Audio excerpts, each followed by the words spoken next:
નમસ્કાર મિત્રો, health tips Gujarati ચેનલમાં આપનું સ્વાગત કરું છું. મિત્રો, આજનો આપણા વિડીયોનું ટાઇટલ ચૈત્ર માસમાં લીમડો. આપણે ચૈત્ર માસ આવે એટલે લીમડો અચૂક યાદ આવે, અને ખાસ કરીને લીમડાનો મોર અથવા લીમડાનો કોર કે જે કહેતા હોય, લીમડામાં જે ફાલ આવે છે લીંબોળીનો, એ ફાલ અથવા પાનખરની અંદર જે પાન ખરી ગયા હોય પછી જે નવા પાન આવે છે, જે કુમળા પાન લીમડાના હોય છે ને, કાં તો તમે લીમડાના મોરનું પણ સેવન કરી શકો છો અથવા એના જે કુમળા પાન હોય એનું પણ સેવન કરી શકો છો. પણ ચૈત્ર માસમાં શા માટે લીમડો આપણી માટે અમૃત સમાન છે, વરદાન સમાન છે? કારણ કે મિત્રો, લીમડાની અંદર મહત્ત્વના જે 4 ગુણો છે, એક છે ગ્રાહી, લઘુ, શીત, કફ અને પિત્તનાશક. લઘુ એટલે ઠંડો, લઘુ એટલે જે પચવામાં સાવ હળવો છે. શીત એટલે કે એની તાસીર ઠંડી છે, શરીરમાંથી ગરમી દૂર કરે છે. બીજું સૌથી મહત્ત્વનું કે હવે પછી જ્યારે ગરમીની ઋતુ આવશે, ઉનાળો ચાલુ થશે એટલે ઉનાળાની ઋતુમાં ઘણા લોકોને ગરમીને લગતી સમસ્યાઓ થતી હોય છે. એસિડિટી અથવા પિત્તને લગતી સમસ્યાઓ થાય ત્યારે ચૈત્ર માસમાં લીમડાનું કરેલું સેવન છે એ ઉનાળામાં ગરમીથી બચાવે છે, ઉનાળામાં થતી પિત્તની સમસ્યાઓથી બચાવે છે. કફ અને પિત્તનાશક છે લીમડો. પણ વાયુવાળા લોકો હોય અથવા શરીરમાં વાયુ વૃદ્ધિ હોય તો લીમડાનું સેવન કરતાં પહેલાં મિત્રો ચેતવું જોઈએ. પણ લીમડાનું સેવન કરવાથી સૌથી પહેલો ફાયદો થશે, લીમડાનો એક ગુણ છે કૃમિઘ્ન. શરીરમાંથી કૃમિનો નાશ કરે છે, શરીરમાં રહેલી જીવાતોનો નાશ કરે છે. લીમડાની અંદર કડવો રસ જે રહેલો છે, એ લીમડાનો કડવો રસ છે, કડવો ગુણ છે, એ શરીરમાં રહેલા તમામ પ્રકારના કૃમિનો નાશ કરે છે. એ સિવાય જે લોકોને ભૂખ ઓછી લાગતી હોય અથવા પાચનને લગતી કોઈને કોઈ સમસ્યા થતી હોય અથવા અરુચિ જેવી સમસ્યા હોય, સમયસર ભૂખ ન લાગે તો આવી સમસ્યા દૂર થાય છે. એ સિવાય પાચનને લગતી નાની મોટી ઘણી સમસ્યા હોય, અપચો, આફરો કે ખોરાકનું બરાબર પાચન ન થતું હોય, પાચક રસો વધારે ઉત્પન્ન ન થતા હોય, તો પાચન શક્તિ મજબૂત બનાવવાની સાથે સાથે લીવરની કાર્યક્ષમતા વધારે છે. લીવરની કાર્યક્ષમતા વધવાથી શરીરમાં રહેલો ઝેરી કચરો દૂર થાય છે. સાથે સાથે લીવર જેટલું વધારે એક્ટિવ હોય છે એટલા પાચક રસો વધારે એક્ટિવ બને છે, અને જેને લીધે પાચન શક્તિ અતિ મજબૂત બને છે, જેને લીધે અનેક પ્રકારની બીમારીઓ દૂર રહે છે. એ સિવાય પિત્તનાશક છે, એટલે પિત્તને લગતી તમામ પ્રકારની સમસ્યાઓમાં લીમડો, જે કડવો લીમડો અત્યારે વરદાનરૂપ છે. પિત્તને લીધે થતી સમસ્યાઓ, ગરમીને લીધે થતી સમસ્યાઓ, જેમાં ચામડીની ઘણી બધી સમસ્યાઓ હોય છે, એસિડિટી અથવા બળતરાની સમસ્યા હોય છે, હાથ પગમાં બળતરા, પેશાબમાં બળતરા, આંખોમાં બળતરા, એવી પિત્તને લગતી તમામ સમસ્યાઓ દૂર કરે છે. એ સિવાય સૌથી મહત્ત્વનું કે અત્યારે જે બે ઋતુ, ઉનાળો શરૂ થાય છે, શિયાળો પૂર્ણ થયો, અને જે વચ્ચેની જે બે ઋતુનો સંધિકાળ કહેવાય, આ ઋતુ પરિવર્તનનો સમય છે, ત્યારે શરદી, ઉધરસ, કફ અને તાવની સમસ્યા હોય ત્યારે આવા સમયે લીમડો છે આ તમામ પ્રકારની ઋતુ બદલવાથી જે થતી સમસ્યા હોય એનાથી બચાવે છે. કેમ કે લીમડાની અંદર ગુણ છે એન્ટીવાયરલ અને એન્ટીબેક્ટેરિયલ, એટલે આવી સમસ્યાઓમાં લીમડો ખૂબ જ સારું એવું પરિણામ આપે છે. એ સિવાય ડાયાબિટીસ, જે લોકોનું શરીર છે વાયુ પ્રધાન શરીર ન હોય, એટલે કે જેમનું પાતળું શરીર ન હોય અને ડાયાબિટીસ હોય, તો આવા લોકોને લીમડો ખૂબ જ ઉપયોગી છે. પણ ડાયાબિટીસના પણ ઘણા પ્રકારો હોય છે. એમાંનો એક ડાયાબિટીસ એટલે કે વાયુ પ્રધાન લોકો હોય, જેમનું શરીર છે સાવ સિંગલ હોય, પાતળું શરીર હોય અને ડાયાબિટીસ હોય, તો આવા લોકોએ લીમડાનું સેવન ન કરવું અથવા ખૂબ મર્યાદામાં કરવું. બાકીના જે ડાયાબિટીસના દર્દીઓ હોય તો આવા લોકોને લીમડો ખૂબ જ સારું એવું પરિણામ આપે છે, લીમડો ખૂબ ફાયદો કરે છે. એ સિવાય લીમડાનો સૌથી મહત્ત્વનો ગુણ એક હોય ને તો એ છે લોહી શુદ્ધિ.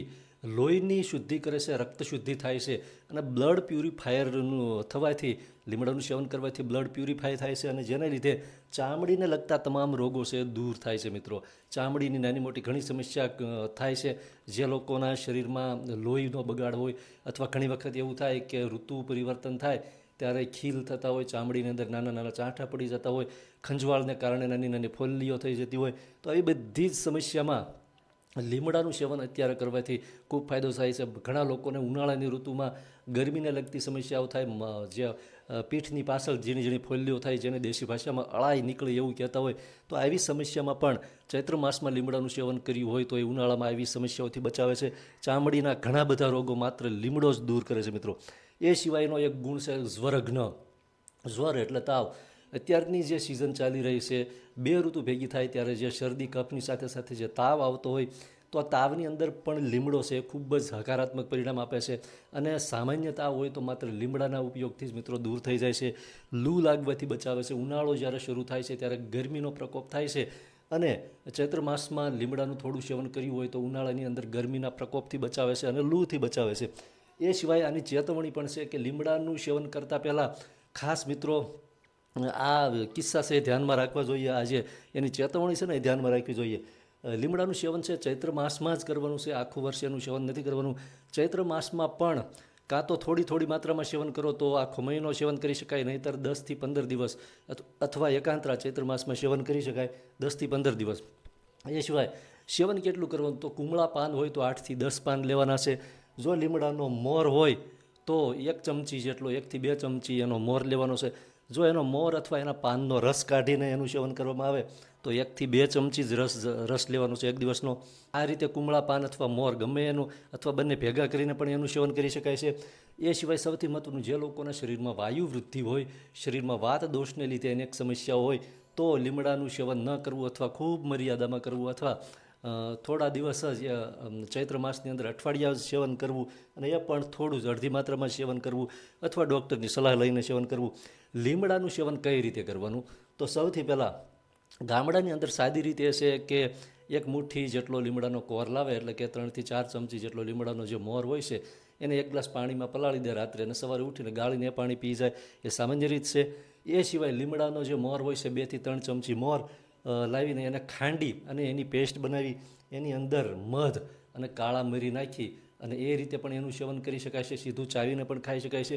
એ સિવાય લીમડાના પાન છે 4થી 5 પાન લીમડાના કુમળા પાન, 1 ચમચી જેટલો લીમડાનો મોર, અને એની અંદર થોડું મધ અને કાળા મરીનો પાવડર મિક્સ કરી અને એનો રસ કાઢીને પણ સેવન કરી શકાય છે. લીમડાના પાન અથવા લીમડાના મોરનો રસ કાઢો ત્યારે એને પાણી સાથે ઉમેરીને, હુંફાળા પાણી સાથે ઉમેરીને પણ મધ અને મરી નાખીને સેવન કરી શકાય. કાળા મરી છે એના 3થી 4 દાણા અવશ્ય નાખવાના છે, ગમે તે રીતે સેવન કરો. કેમ કે કાળા મરી છે એનો ભૂકો કરીને નાખવાથી શરીરમાં જે વાયુ દોષ હોય કદાચ, તો વાયુ વૃદ્ધિ છે એ શાંત રહેશે. નહીંતર લીમડાની અંદર રહેલો જે કડવો રસ છે એ શરીરમાં વાયુ વૃદ્ધિ પણ કરી શકે છે, અને વાયુ વૃદ્ધિ થવાથી શરીરમાં બીજી પણ સમસ્યા થાય છે.